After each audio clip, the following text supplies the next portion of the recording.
ये कहानी है लक्ष्मी की, जो सेठ बलदेव सहानी के घर की लक्ष्मी थी। लक्ष्मी के 3 भाई थे, जो गांव के साहूकार थे। तीनों के तीनों हट्टे कट्टे और तंदुरुस्त थे, और लक्ष्मी अपने तीनों भाइयों की जान थी। जब लक्ष्मी 18 वर्ष की हुई तो सेठ जी ने लक्ष्मी के विवाह के लिए घर में पंडित जी को बुलाया। यजमान, बेटिया की कुंडली जिस युवक से मिल रही है वो एक बहुत ही साधारण परिवार का है। अरे उससे क्या फर्क पड़ता है, हम तो अपनी बेटी को अपने घर ही रखने वाले हैं, हमें तो घर जमाई चाहिए। लेकिन यजमान, मुझे नहीं लगता कि ऐसा कुछ संभव है, ये युवक घर जमाई नहीं बनेगा। तभी सेठ जी की बेटी सेठ जी के पास आई और उनके कानों में कुछ फुसफुसाई। उसकी बातें सुनकर सेठ जी के चेहरे पर मुस्कान आ गई। ठीक है पंडित जी, आप शादी की बात आगे बढ़ाइए। और फिर कुछ महीनों में लक्ष्मी की शादी एक बहुत ही साधारण युवक विमल से हुई। शुरू में दोनों की अच्छी बन रही थी और विमल की मां सरिता भी बहुत खुश थी। एक दिन सोते वक्त लक्ष्मी ने विमल से बात की।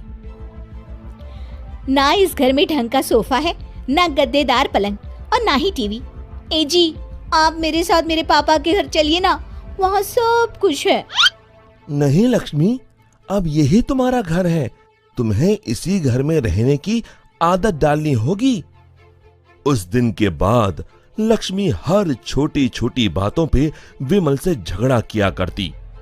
उनके बीच बात इतनी बिगड़ गई कि अब लक्ष्मी कभी बेलन तो कभी बर्तन फेंक फेंक कर विमल को मारती।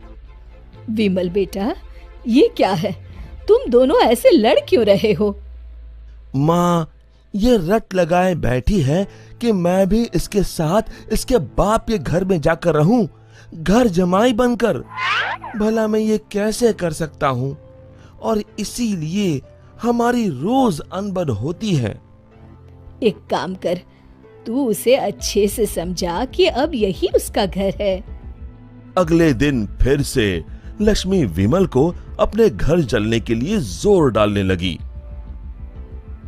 आप मेरे साथ मेरे घर चलिए, आपको यहाँ गरीबों की तरह जीने की कोई जरूरत नहीं है, मेरे पापा के पास सब कुछ है। मैंने तुम्हें कितनी बार बोला है, मैं घर जमाई नहीं बनना चाहता हूँ।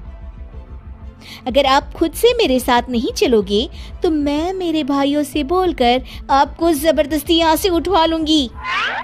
बहू की ये बात सुनकर सरिता को अपने बेटे की चिंता सताने लगी। इसके तीनों भाई तो इतने शक्तिशाली है, मेरे बेटे का क्या हाल होगा। ये मैंने क्या कर दिया, इससे अच्छा तो किसी गरीब की बेटी ब्याह लाती, कम से कम कोई आफत तो नहीं आती। अब सिर्फ बाबा जी ही मेरी मदद कर सकते हैं। सरिता बहुत दूर एक बाबा जी के पास गई और उन्हें अपनी पूरी दुख भरी दास्तान बताई। अब आप ही बताइए बाबा जी, मैं अपने बेटे को बचाने के लिए क्या कर सकती हूँ? ये ताकतवर इंसान ऐसे ही होते हैं, हमेशा निर्बलों को दबाना चाहते हैं। अब सिर्फ गुफा में रहने वाली डायन ही तुम्हारी मदद कर सकती है, सिर्फ वही तुम्हें ताकतवर बना सकती है, जिससे तुम अपने बेटे को बचा सकती हो। बाबा जी, मुझे ये डायन कहाँ मिलेगी? वो उत्तरी दिशा में मिलेगी, लेकिन उससे मिलने से तुम्हारे प्राण भी संकट में आ सकते हैं। अपने बेटी की जान बचाने के लिए मैं कुछ भी कर सकती हूँ। सरिता उत्तरी दिशा में निकल पड़ी और गुफा तक पहुंचते पहुंचते उसे रात हो गई। कोई है यहाँ? क्या आज एक इंसान यहाँ खुद चलकर आया है? वो भी मेरा खाना बनने। मैं आपसे मिलने आई हूँ। मिलने? मुझसे? हाँ। वो भी खुद चल के? बताओ बताओ क्या बात है? सरिता ने डायन को अपनी कहानी सुनाई।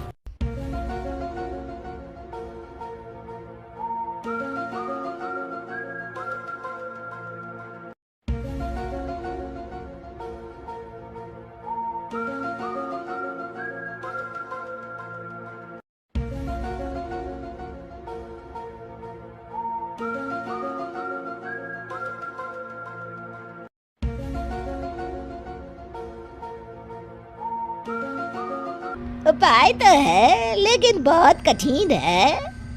मैं अपने बेटे को बचाने के लिए कुछ भी कर लूंगी। तुम्हें मेरा श्राप अपने ऊपर लेना होगा, जिससे मेरी सारी शक्तियाँ तुम में आ जाएंगी। तब मैं आजाद हो जाऊंगी और तुम डायन बनके यहीं गुफा में रहोगी और ना ही सूरज की रोशनी में निकल सकोगी बाहर, क्योंकि डायन की शक्तियाँ सिर्फ रात को ही काम करती हैं। क्या तुम्हें ये मंजूर है?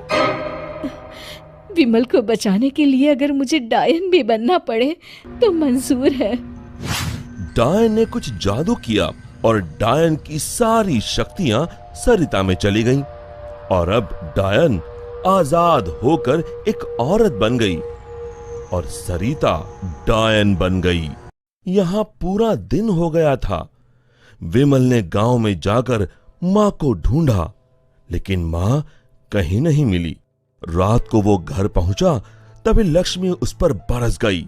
ये सब सरिता अपनी शक्तियों से देख रही थी और उसी समय सरिता डायन के रूप में वहां पहुंची।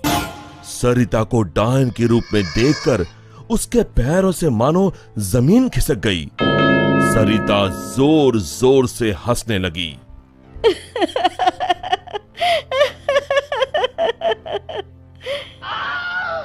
आलतू जलाल तू आई बला को टाल तू, आलतू जलाल तू आई बला को टाल तू, आलतू जलाल तू आई बला को टाल तू, आलतू जलाल तू आई बला को टाल तू, आलतू जलाल तू आई बला को टाल तू। जैसे तैसे रात को लक्ष्मी सो गई और सुबह होते ही अभी अपने भाइयों को बताती हूँ कि आपने मुझे बेलन से मारा। लक्ष्मी दरवाजे से पांव बाहर डाल ही रही थी कि सरिता ने अपने हाथ लंबे कर कर लक्ष्मी के पांव पकड़ लिए। अब तुम इस चौखट के बाहर बिल्कुल नहीं जाओगी। एक बार फिर से लक्ष्मी बेहोश हो गई। अब जब भी लक्ष्मी कुछ बेतुका करने जाती थी, सरिता बीच में आकर अपने बेटे को बचा लेती और बेचारी लक्ष्मी डायन से डरकर घर के कोने में दुबक कर बैठी रहती। आलतू जलाल तू आई बला को टाल तू, आलतू जलाल तू आई बला को टाल तू, आलतू जलाल तू आई बला को टाल तू। विमल दिन रात अपनी माँ को याद करके रोता। तू कहाँ है माँ? कहाँ चली गई मुझे छोड़ के?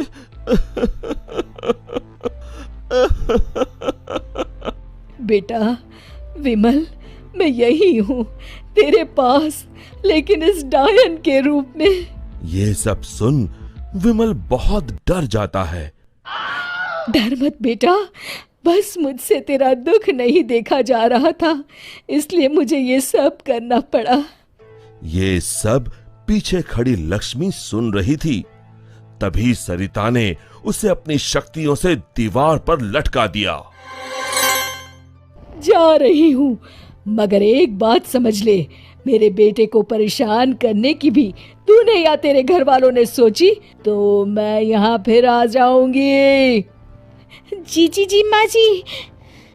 तभी तो कहते हैं माँ से बढ़कर दुनिया में कुछ नहीं। माँ एक वरदान है जो अपने बच्चों के लिए कुछ भी कर सकती है। दोस्तों, हमें उम्मीद है कि आपको हमारी ये कहानी पसंद आई होगी। कृपया हमारे चैनल को सब्सक्राइब करें और सभी अपडेट्स के लिए बेल आइकन जरूर दबाएं। और हाँ, वीडियो लाइक और शेयर करना मत भूलिएगा। Bye bye.